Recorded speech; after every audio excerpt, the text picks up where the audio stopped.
Hello guys, for today's video, we're going to design a network using eGrip. So, ito yung question sa number 1. Sa 2 pala. So, a call center agency consists of 10 rooms. Each room must be equipped with at least 2 computer units, 1 switch, and connected to routers. The first 5 rooms must be connected to one router, 2811, and the second 5 remaining rooms must be connected to another router, 2811. The network design is also controlled by another router, one PT router. Your task is to design a network using eGrip and ensure all devices are properly connected. Be sure to indicate the room numbers in your design.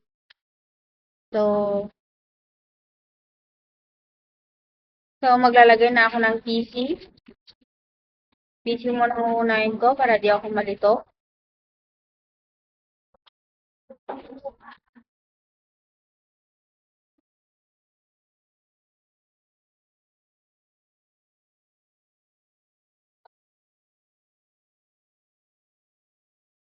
Wait lang, di ko pa pala ano. So, nakalimutan ko kanina nilagyan ng box. Nilagyan ko na lang ulit para di ako malito.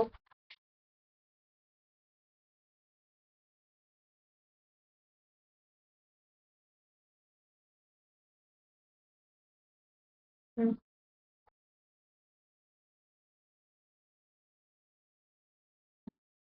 Hmm. Wow.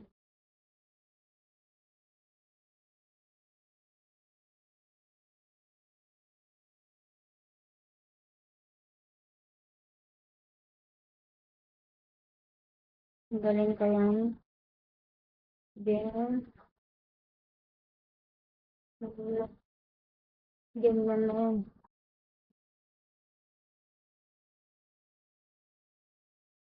Gagawin natin sa group.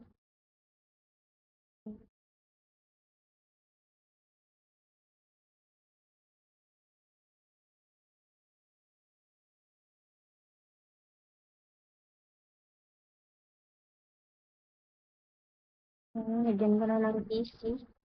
Pag dalawa sila.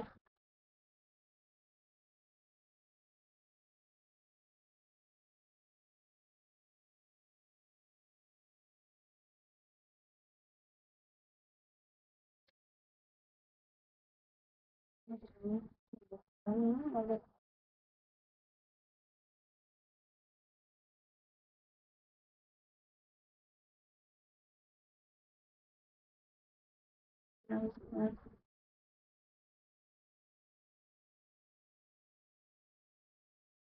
Nangalay na yung kamay ko.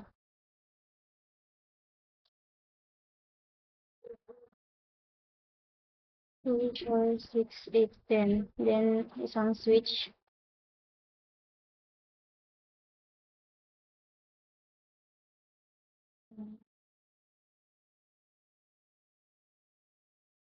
Dalawa. Tatlo. 4, 5. Then, maglalagay ako dito sa baba.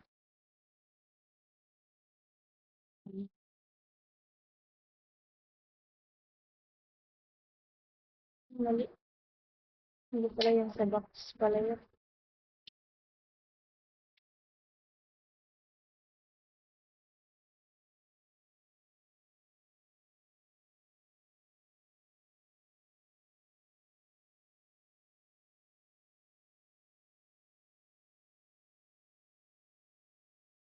One,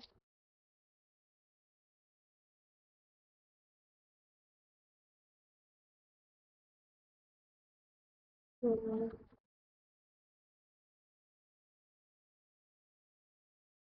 three, 4, 5, So, switch. LPC pala. PC. Then, 11, 12, 13, 14, 15, 16, 17, 18, 19, 20. So, switch na. So, lagyan ko na siya ng switch. Sa dito. Sa dito. Sa dito. Sa dito.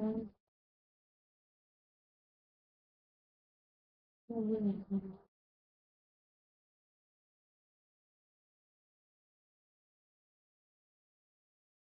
So, here. Balik. Balik ka na. Wala ba yun?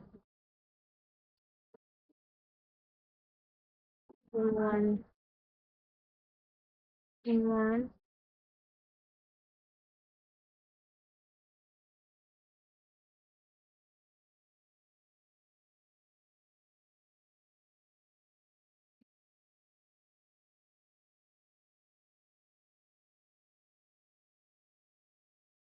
Two. Two.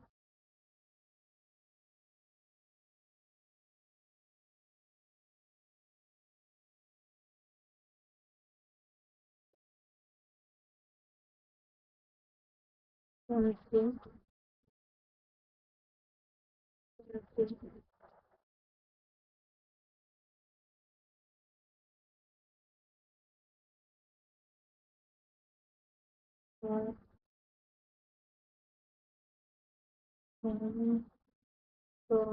5.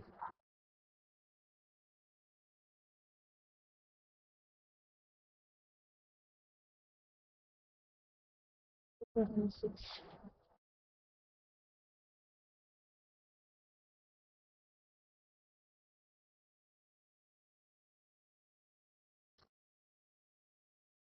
6.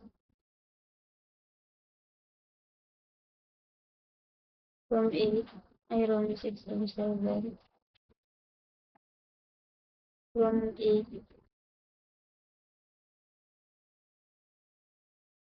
From 9. So, balik.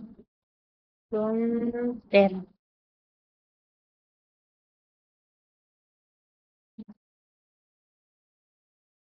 So, connect ko na itong PCT switch using cross straight through. Straight through.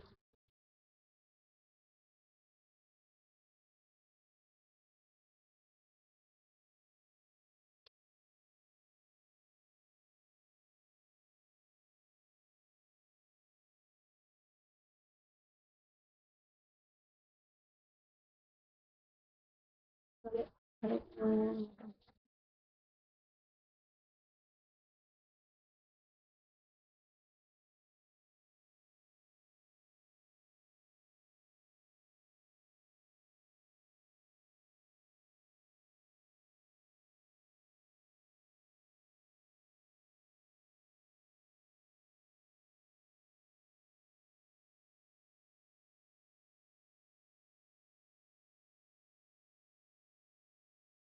Pag ko connect yun lang siya.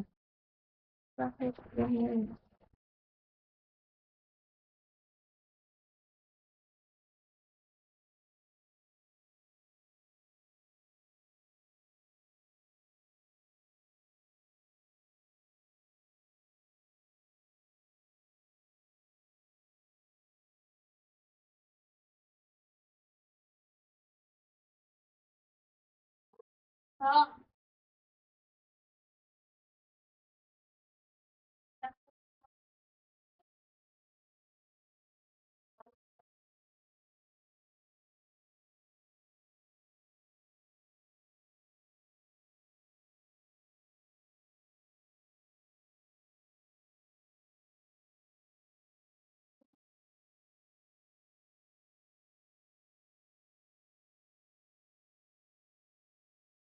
So, pinag-connect ko na yung switch to switch using crossover.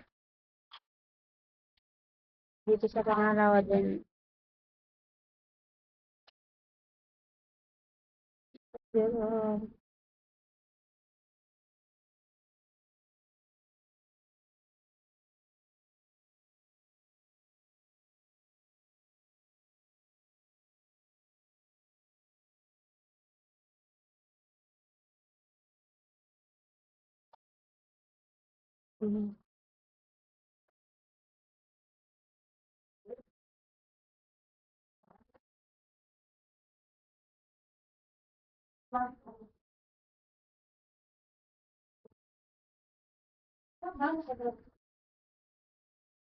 so, dito naman, PC to switch ulit using straight through cable. Mama, umihi ka na. Umihi na.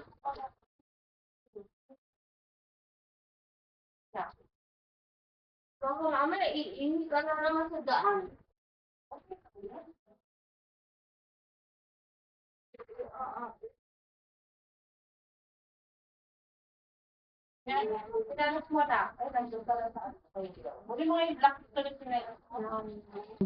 So, tapos ko na tong kinonek sa straight through. Pinas forward ko na lang. So, dito na sa switch to switch. Crossover ulit gagamitin. Crossover ulit gagamitin. Ganun. Crossover.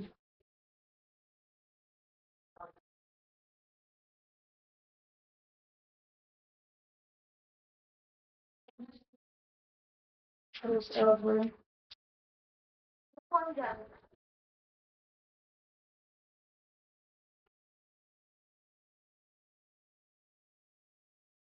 So, lagyan ko na ng IP. Dito sa room 1. IP addresses.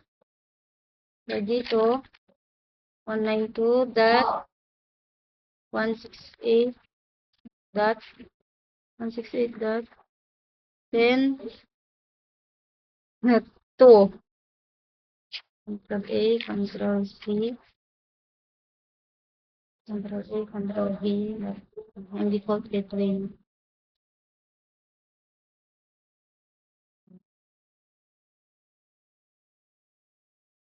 So, sa next na.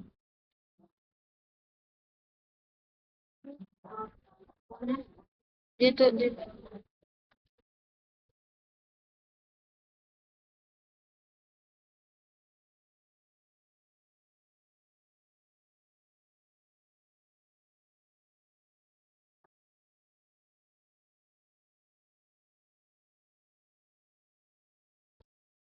So, maglalagay ulit dito. So, D, 2, 3, 4, 2, 3, 2, 3, 4, 1, 5,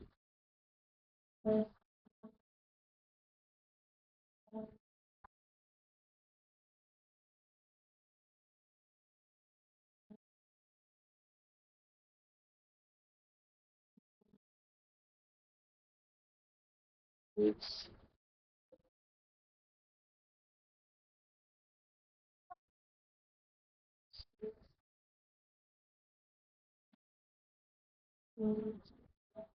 7. Dito sa networking ito. 7,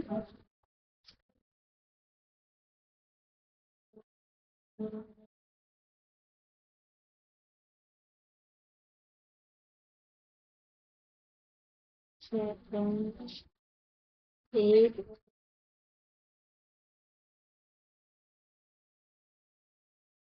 8,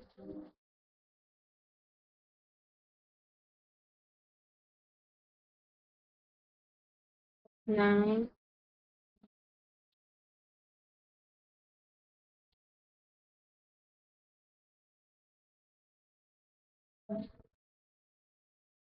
10,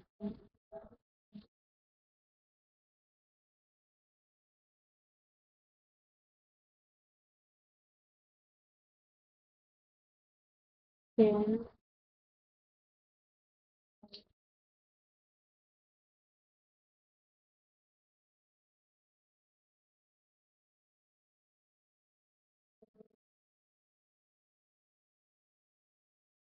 sa networking 2, networking 1 dito, saka dito, networking 2. So, maglagay ako dito ng 172.168.10.2.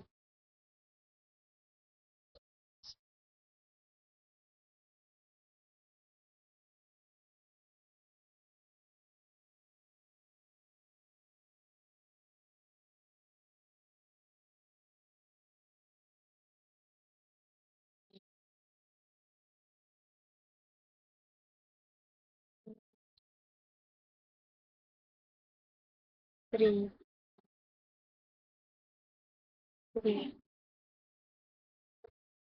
4,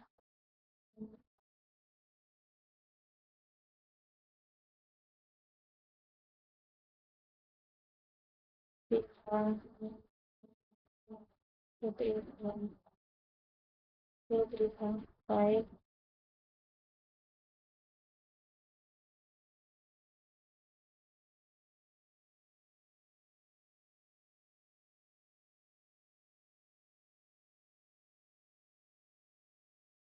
6,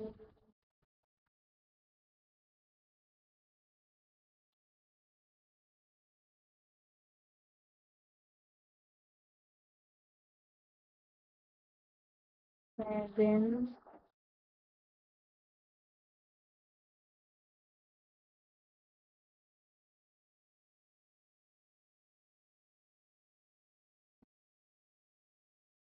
8,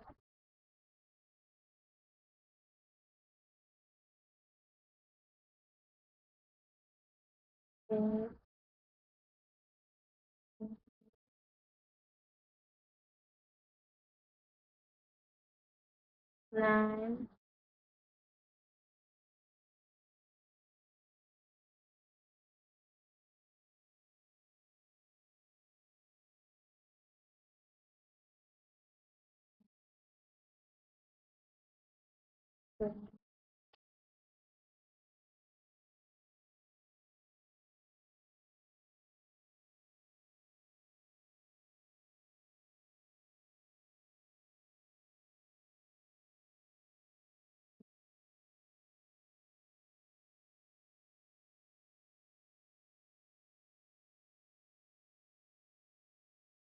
So, tapos na. So, maglalagay na ako ng router 2811, dalawang 2811, tsaka isang PT router.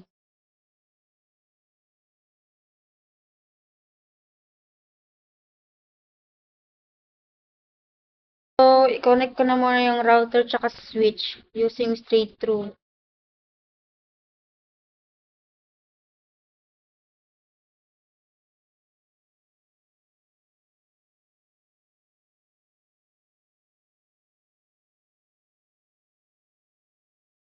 Ay, open muna ng module niya. So, nagkamali pala ako. Tanggalin ko to. Isa pala yung ano. Isa pala yung ano. Router.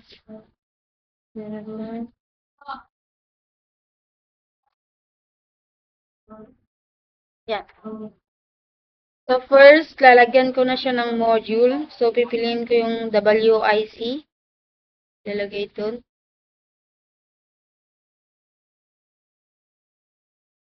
On. On.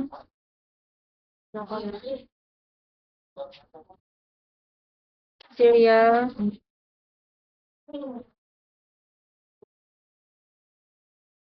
So, kinonect ko na yung serial nila din dito. In-open ko ulit yun sa module niya. Like, dito din, like, ginaya ko lang din sa ginawa ko dito sa serial. Sa router 0. So, nilagay ko na ng fast internet 192.168.10.1. I-on ko na. Then, back. So, dito din sa serial niya is nilagyan ko ng 20.0.0.2. So in-on ko din dito ito. On. So, dito din. config. So, lagay ko na ng CLI ng router 0. Exit. Router PIGRP. Enter. Network 192.168.10.1. So, dito na sa router 3, nilagyan ko na ng CLI. Network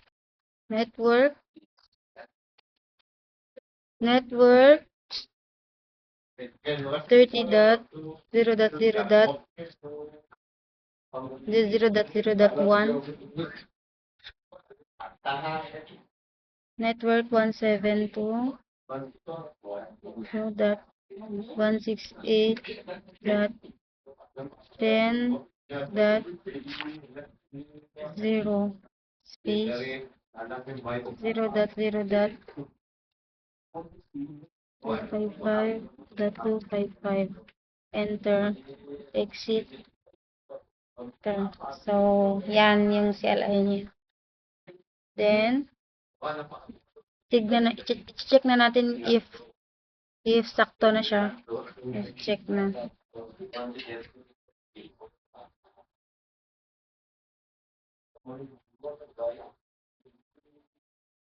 So, kita na naman natin na successful siya. Then, ulitin natin.